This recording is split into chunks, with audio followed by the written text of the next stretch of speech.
So I do believe from the bottom of my heart, we cannot take a leap of faith if we don't know how much God loves us. And then God said to me, Chris, you increase your faith when you increase your ability to receive my love. Perfect love casts all fears, and the opposite of faith is fear.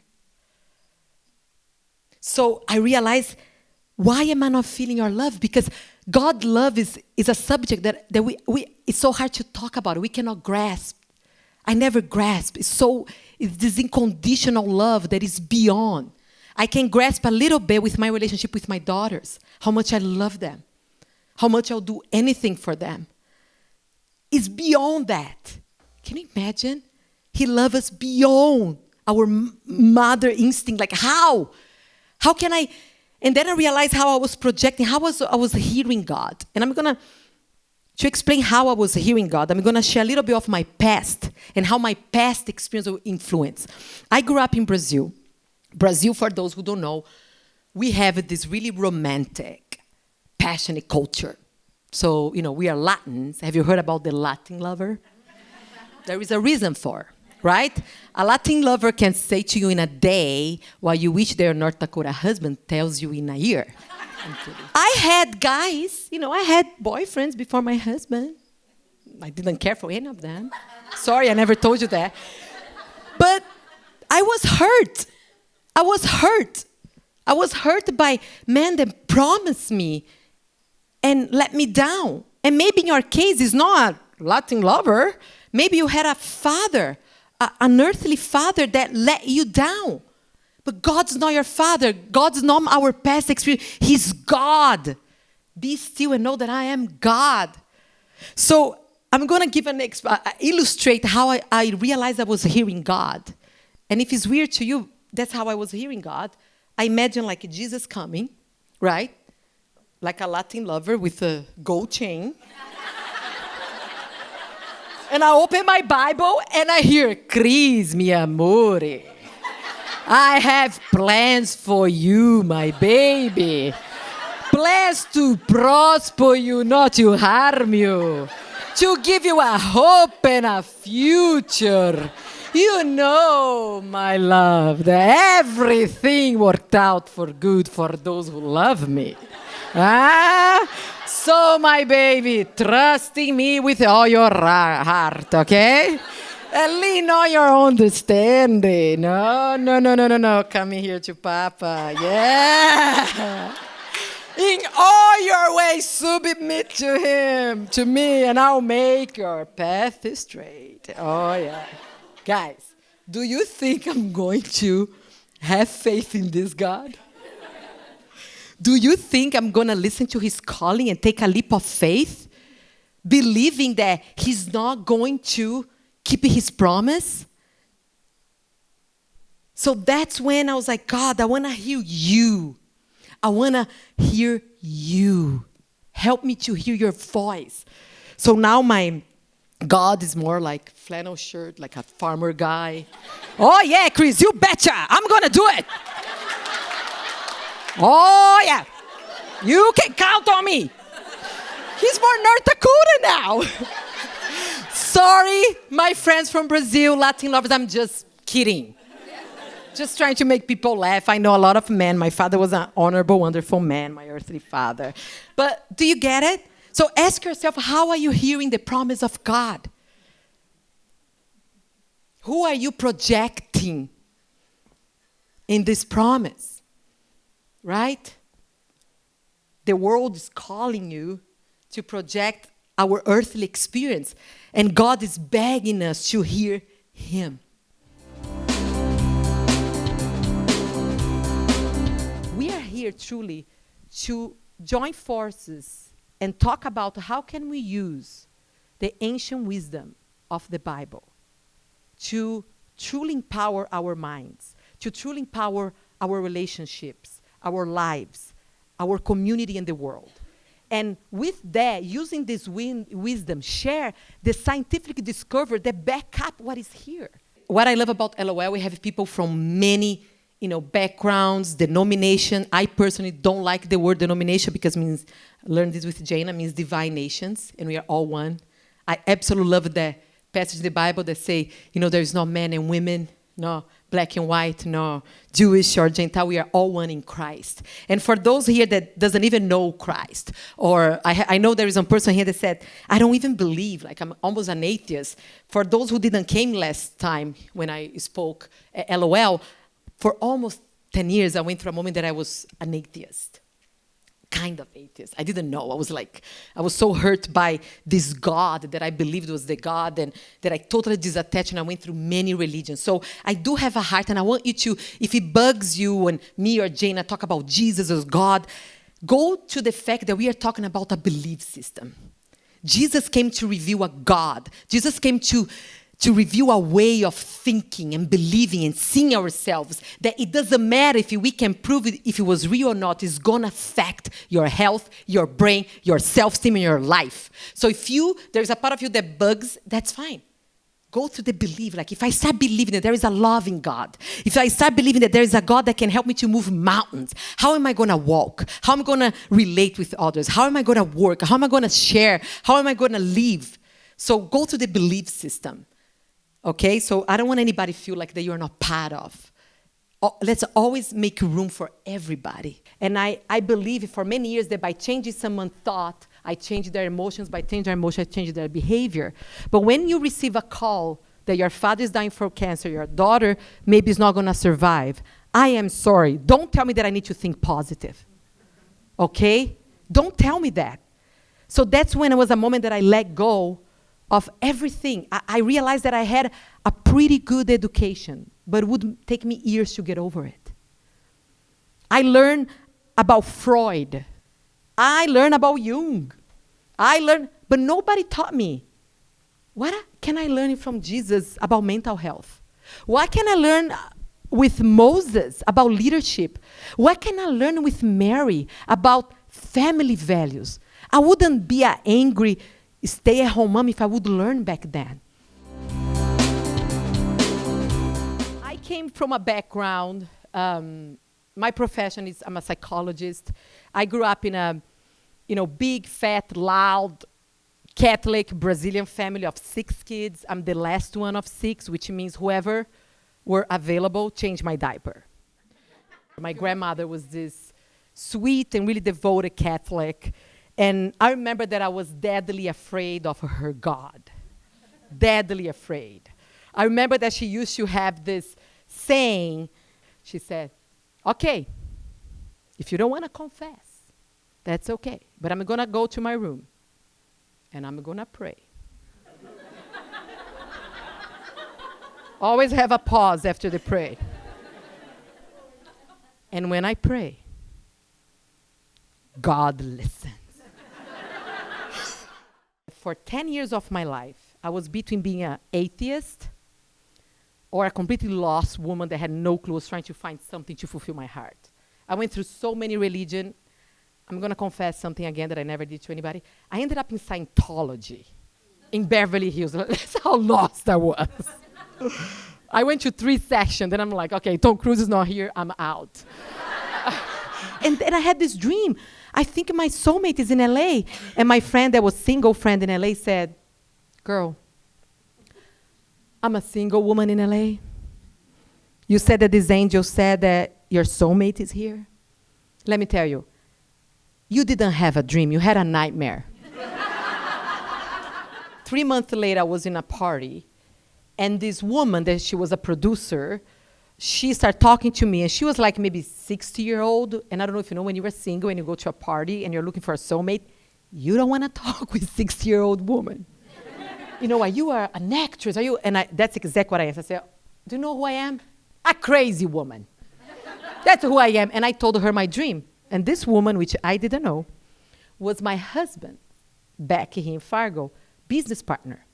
She looked at me and she said, you had this dream? I know who is your soulmate. His name is Bill, and he's from Fargo, North Dakota. And then she said, no, let's call him, tell him to come and visit you in LA. And then she gave me the phone. He didn't answer when he read to his male voice. And I just got the phone and said, hey, my name is Chris, I'm from Brazil, and I think I'm gonna be your wife. True story. 6 months later, we were married, and I left all my life, my career, and I moved from Brazil to Fargo, North Dakota. I didn't know anybody in town. I didn't have one friend to call. I didn't have one Starbucks friend. Do you know what this means? Starbucks friend is the best. It's the friend that you call and whatever you share with her, she's like, you're right, I agree. You're right, I agree. Sometimes I just want to vent. I just want to badmouth my husband. I didn't want a friend say, oh, you got to think about his side. No, I want a Starbucks friend. That whatever I say, she's like, you're right, you're right, you're right, you're right. I knew it wouldn't be easy. Wouldn't be easy. And then I moved here, tried to adapt to a new culture. I got pregnant right away. I gained 60 pounds in my pregnancy. My father was getting really sick in Brazil. He was the love of my life. And then my husband and I, we just were understanding each other. I came from this culture that we all about passion and, express love and romance. My father is a huge romantic man, like Don Juan. So here, I'm with my husband, and I just wanted him to express more. Like in Brazil, you hug and kiss in public. And I remember, if you haven't heard the story, I was in a bank in a line, and I'm like, okay. I start kissing my husband, like that's what we do in Brazil, and I remember he's like, psh, this is PDA, don't do that. Like I felt, what is PDA? Like I felt like a cop would put me in jail. That I need to raise my hands up. And I remember the day that I was like, truly, it's funny, but I was like, this is not gonna work. This guy doesn't talk my language. And I looked at him and said, you are not romantic. You don't express, you don't love me, because that's the way that I grew up. So we gotta always be careful. Things that we carry from our past, the way that they teach us, and the question that we gotta ask ourselves is this serving me today? Then I remember saying, you don't love me, you are not romantic. And he looked at me, he said, of course I'm romantic. Of course I love you, I am romantic. I take the garbage out. I help you with the dishes. And I remember thinking, what is he talking about? Right? Until the day, so we ended up in a beautiful process of truly learning from each other and understand that we have many languages of love. So today, when he takes the garbage out, I'm like, look at him. He's taking the garbage out. Brrr. Amazing grace, how sweet the sound that saved a wretch like me. I once was lost. When I was down on my knees that day, my daughter was in the hospital, and I didn't know if she would survive. And that was one of the most powerful moments that I remember, that I came down on my knees and I'm like, God, lead my life. Show me what is a life with you leading. And I didn't know 10 years ago, because back then I want to divorce my husband. I want to move back to Brazil. I wanted my daughter to be alive. I want to believe in myself. I was so broken. I didn't know that God had plans for me, a girl that didn't have a Starbucks friend, to be the founder of a non-profit in town called Women's Impact, that we connect to women. I didn't know this, but he knew. He knew that today, August 2015, I'm going to celebrate 10 years with a man that I love. I love him more now than I loved when I met him. He knew that my daughter would be playing and drive me crazy. And she would be healthy. He knew that I would be standing here today, sharing what he did to me when I allowed him to lead. So I do love science, I do love psychology, I still study, but it's more than ever we need to bring faith in God into the schools, into the hospitals, to save people's lives. It's about who's with me. And more mental health professionals start study what this belief can do in women's life and men's lives, I do believe now more than ever, the teaching of Christ, it's so powerful. It's one of the only hope we have to transform our world. In the Gospels, when you look at Jesus, he takes this wild group of guys. I mean, like, seriously, have you read the Gospels, really thinking about what they were like? They're pretty rough. I mean, they're like these fishermen, and they made a lot of messes, and they didn't do it right. Like, you look at how they did it, they'd come back, but it didn't work, what you told us to do. And he would be like, oh, you guys, okay, do this, and he was just like very gracious. And I think as leaders and as people who lead, the flock or whatever, these 11 men then went and changed the world for the gospel of Jesus Christ after that whole time of a lot of messes. And you think, it's not always easy, and sometimes it's messy. And we just have to be gracious with one another too, in that sense, and learn from our mistakes. It's never too late to say, today I'm making a choice. I'm going to just partner with God and just start seeing some things change.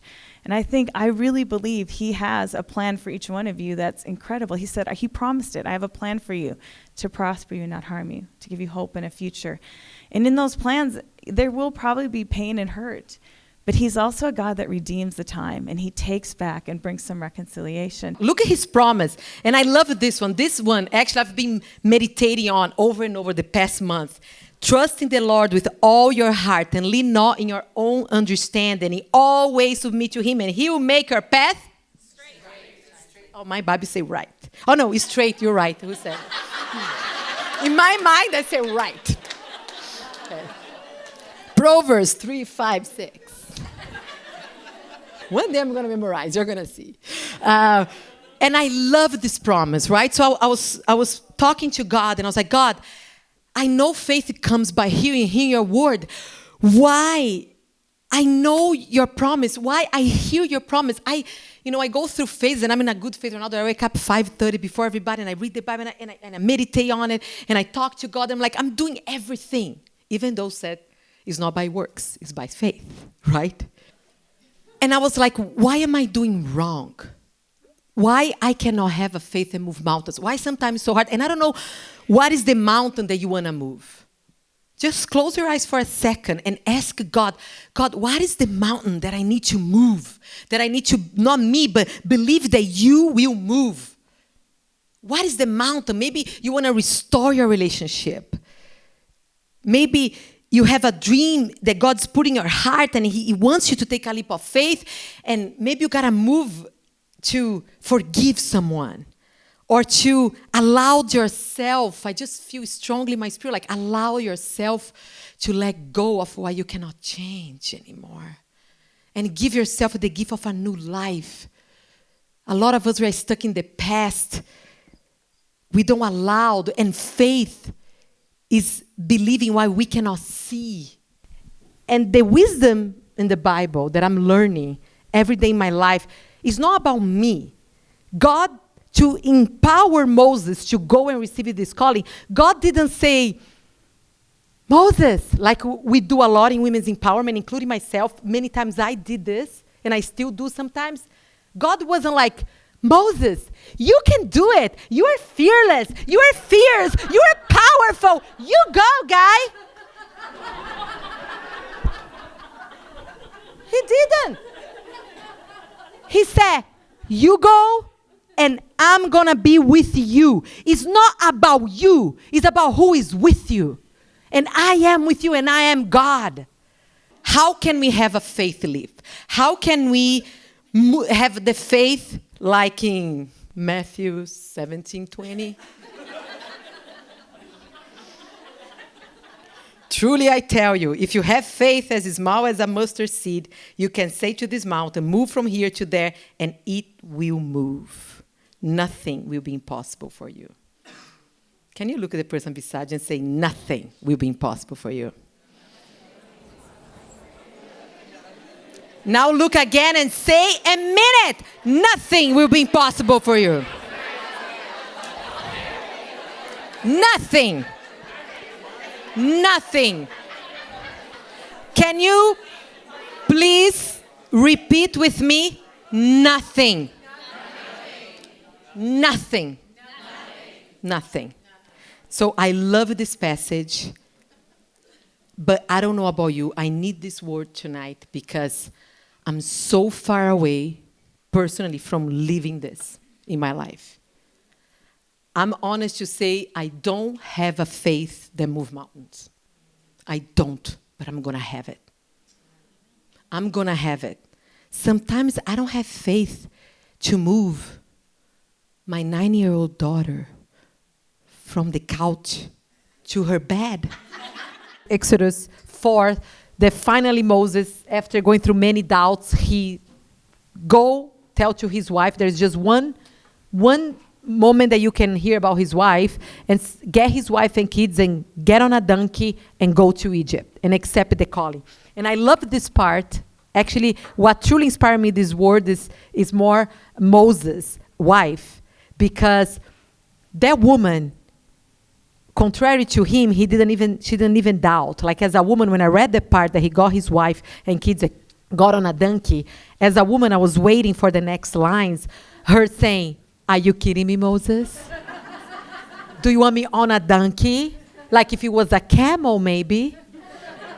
But woman had such a faith in God that she just got on a donkey. So I just feel here when Jana was talking that a lot of people, God has been calling you for something. Maybe you want to start a blog and start sharing something, or writing that book, or start a nonprofit helping, or restore your marriage, or whatever resources you have, get on the donkey. Okay? If you don't have a camel, get on the donkey. Write 1 page a month, but start your blog this month. So remember that. Think about the challenge as you invite God to lead your life. Do one thing this month. One little thing to truly say to God, I'm listening to you and I'm following my calling.